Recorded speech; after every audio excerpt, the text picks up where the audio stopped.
Halo teman-teman, perkenalkan nama saya Fionita Takasih Haeng. Saya dari Fakultas Keperawatan Universitas Kelabat. Nah teman-teman, di video kali ini saya akan menjelaskan mengenai penyakit HIV/AIDS. Tentu sebelum kita mengetahui apa saja sih penyebab dari HIV/AIDS ini, berapa lama sih masa inkubasi virus ini, bagaimana sih cara pengobatannya, bagaimana sih tanda dan gejalanya, dan bagaimana sih cara pencegahannya agar kita tidak terpapar dari HIV/AIDS ini.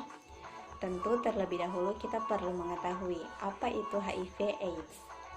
HIV, Human Immunodeficiency Virus, sedangkan AIDS adalah Acquired Immunodeficiency Syndrome. Nah, HIV itu sendiri dia adalah virus yang merusak sistem kekebalan tubuh kita, sedangkan AIDS dia adalah penyakitnya. Nah, beberapa waktu yang lalu beredar berita bahwa dari berita tadi teman-teman harus tahu bahwa seks bebas bukanlah satu-satunya cara penularan dari HIV/AIDS ini. Nah, dan pasti ada banyak sekali orang yang berstigma bahwa orang-orang dengan HIV/AIDS ini atau ODA adalah orang-orang yang suka seks bebas, suka perilaku seks yang menyimpang, dan suka memakai jarum suntik yang narkoba.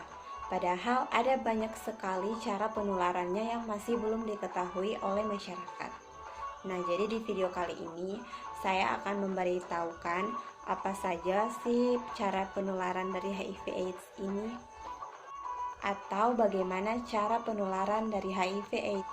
Nah, yang perlu teman-teman tahu, HIV/AIDS ini dia punya stadium-stadiumnya. Jadi, ketika seseorang sudah terinfeksi HIV/AIDS, dia belum langsung menunjukkan gejalanya. Nah, sebelum memasuki stadium 1, ada yang namanya periode jendela.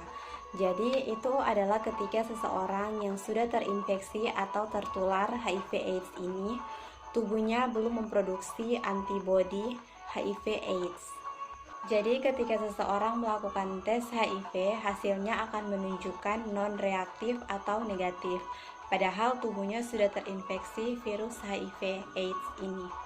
HIV ini dia tidak langsung menunjukkan gejala-gejalanya. Sebagian orang menunjukkan gejala-gejala yang tidak khas, sekitar 3-6 minggu atau infeksi akut setelah orang ini terinfeksi atau terpapar dari virus HIV ini. Contoh, ruam, pusing, demam, tidak enak badan, sama seperti orang yang terkena flu. Nah, setelah selesai periode jendela dan infeksi akut ini, barulah masuk ke stadium 1 atau asimptomatik.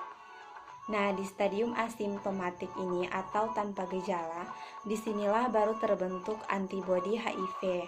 Dimana ketika seseorang ini tes HIV walaupun dia tidak ada gejalanya, tapi hasilnya akan menunjukkan positif atau reaktif. Atau mungkin muncul tanda dan gejala tapi hanya kelenjar-kelenjar getah bening yang muncul dan juga demam. Nah, jika tidak diobati, maka akan berlanjut ke stadium 2, di mana di stadium 2 ini terjadi penurunan berat badan sekitar 10%. Dan juga muncul penyakit-penyakit seperti ada jamur di kuku,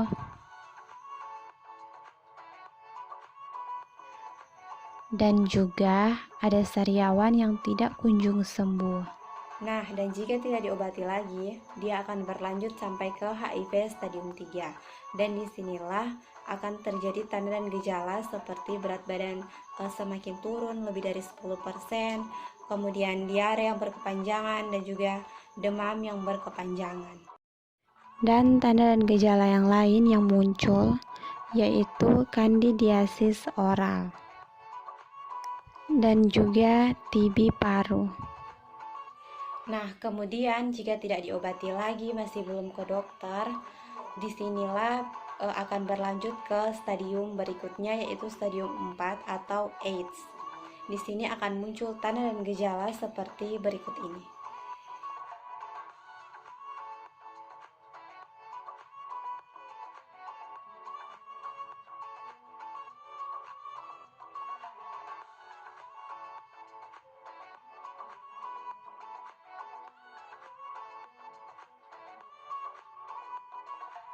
Nah, teman-teman, sekarang kita masuk di cara-cara penularan HIV/AIDS. Jadi, HIV ini dia biasa menular melalui cairan tubuh, termasuk cairan sperma, cairan semen, dan cairan vagina. Sebenarnya, bukan drugs atau narkoba ini yang bisa menularkan penyakit HIV/AIDS ini, tapi penggunaan jarum suntik yang digunakan oleh para pengguna drugs ini yang digunakan secara bersama-sama berganti-gantian dalam waktu yang berulang-ulang kali. Nah, homoseksual ini dia memiliki resiko penularan HIV/AIDS ini lebih tinggi dibanding hubungan pria dan wanita.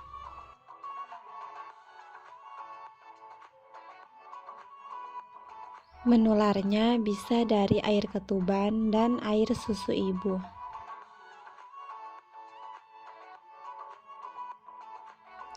Nah, pengobatan ARV ini dia tidak membunuh virus HIV ini, tapi dia memperlambat pertumbuhan virus ini. Nah, yang perlu teman-teman tahu, menurut Kemenkes Republik Indonesia, HIV ini tidak akan menular jika berjabat tangan, berangkulan, berpelukan, memakai kolam renang yang sama, tinggal bersama dengan orang dengan HIV/AIDS atau ODA, dan kemudian memakai alat makan yang bersama. Nah, lalu bagaimana sih caranya agar kita tidak terinfeksi dari penyakit HIV/AIDS ini? Berikut cara pencegahannya. Yang pertama, tidak melakukan hubungan seks saat jauh dari pasangan. Yang kedua, tidak gonta-ganti pasangan. Dan yang ketiga, memakai kondom saat berhubungan seks. Yang keempat, tidak menggunakan narkoba. Dan yang kelima, mencari edukasi atau informasi yang benar mengenai HIV/AIDS. Terima kasih semua sudah menonton video ini. Semoga video ini bisa bermanfaat dan menambah pengetahuan bagi teman-teman semua.